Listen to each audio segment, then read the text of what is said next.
way we were, where we revisit the past to understand how the ebb and flow of popular culture shapes the way we are. Only on The Podcaster. And we are officially in 2024. A very warm welcome to the very first episode of The Way We Were. This is Rima, and I hope this new year is wonderful and beautiful and abundant and full of joy for all of you. I spent my New Year Eve watching Deepa Bhatia's very insightful Amazon series, First Act. And it made me remember a lot of child stars who made it big when they were small, but kind of forgot to twinkle when they grew up. And what remained with me after watching the series is Sarika, who used to be a huge child star. And she recalls in the series that as a child star, she was once forced to walk barefoot, scalding hot railway tracks, take after take after take.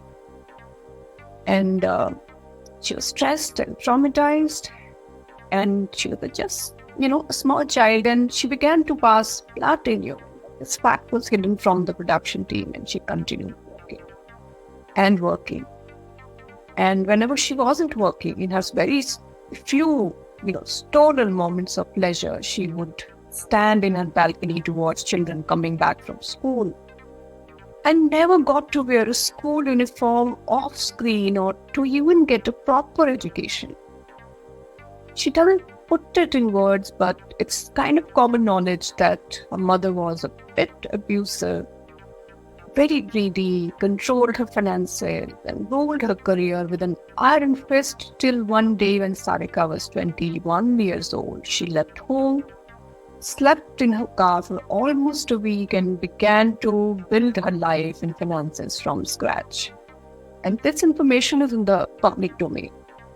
And there's this sadness in her beautiful green eyes when she says in First Act that a child must be given protection and care by parents and on the set, which doesn't really happen very often. And I remember two other child stars, cute little moppets, Daisy and Honey Rani, who experienced a whole lot of trauma on sets in the 50s and 60s. In fact, a few years back, during the Me Too wave in the film industry, Daisy Rani acknowledged that she was molested when she was just 6 at a film location by a man she would, call uncle. He is dead now, but she made it known that the abuse not just of female actors but of child stars is not a myth. In Amazon's First Act, you also see the reasons why children land in such uncomfortable and even dangerous situations. And we see fame-hungry parents pushing cranky little girls in uncomfortable dresses for a photo shoot, forcing them to pout and look into the camera. Not letting a grown daughter get married because of their financial challenges, not protesting when she's typecast, in crime shows as a victim. We also see a couple blackmailing their 3-year-old son to rattle off his dialogues in front of the camera, even though he's tired, he's cranky, and doesn't want to do it. The show also lays bare why for some people, show business is possibly the only way out of poverty.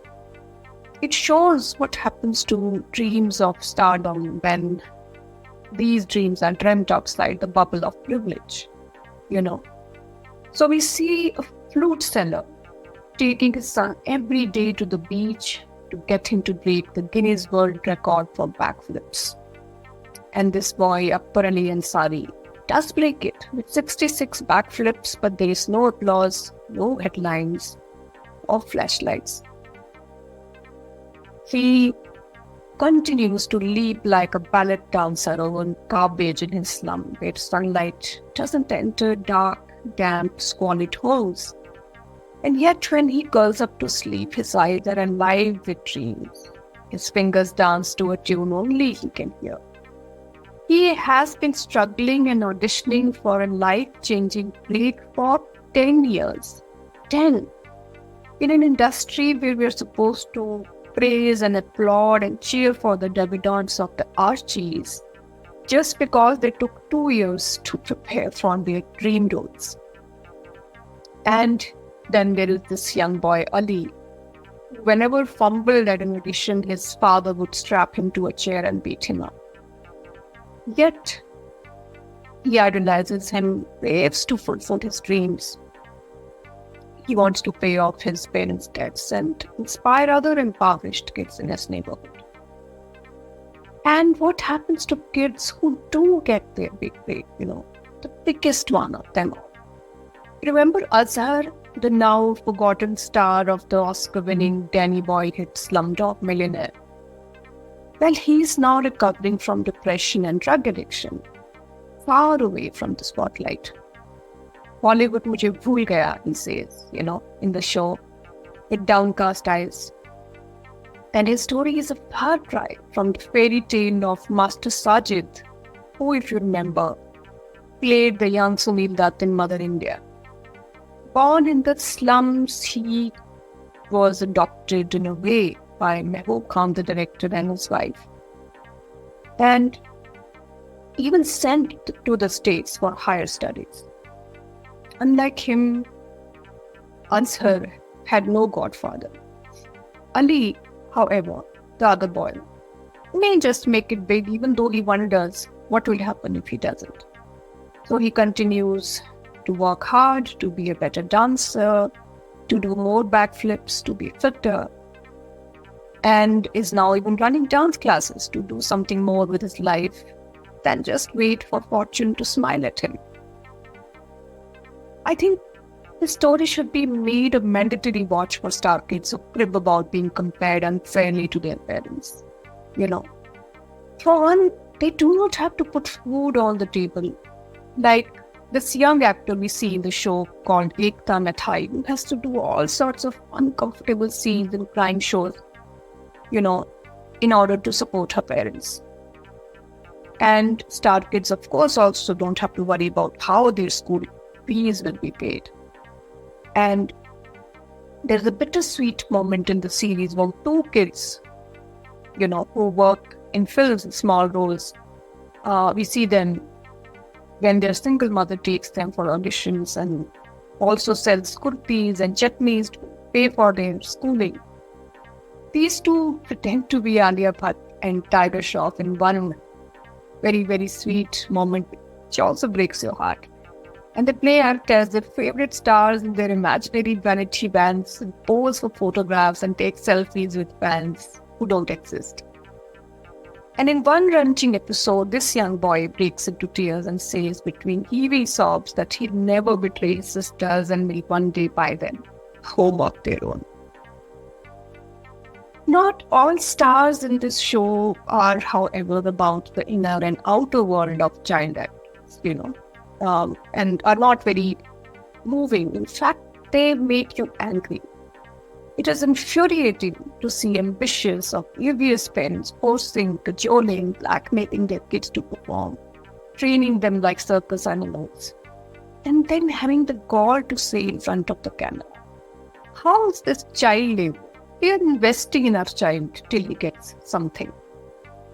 One mother even quietly and very frankly concedes that she wanted her child to be famous, and so she wants him to be a star, and was fed up of being just a housewife. Her ambition is to travel the world, at the expense of her kid. And when her child wants to show to the camera an injury that he has sustained on the set, she rushes him aside very coolly.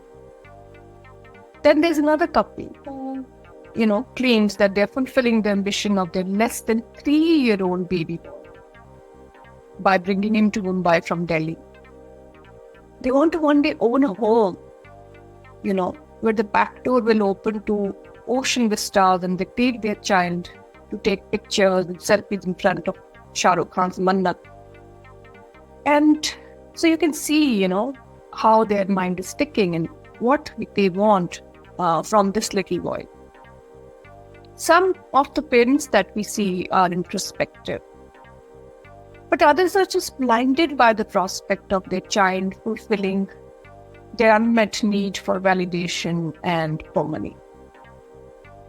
So yeah, this is not an easy watch, this show, especially if you're a parent, and it lays bare before you just how twisted the pursuit of fame can be and how cruel it is to children who are denied the simple luxury of childhood and the joy of playing with blocks without being interrupted.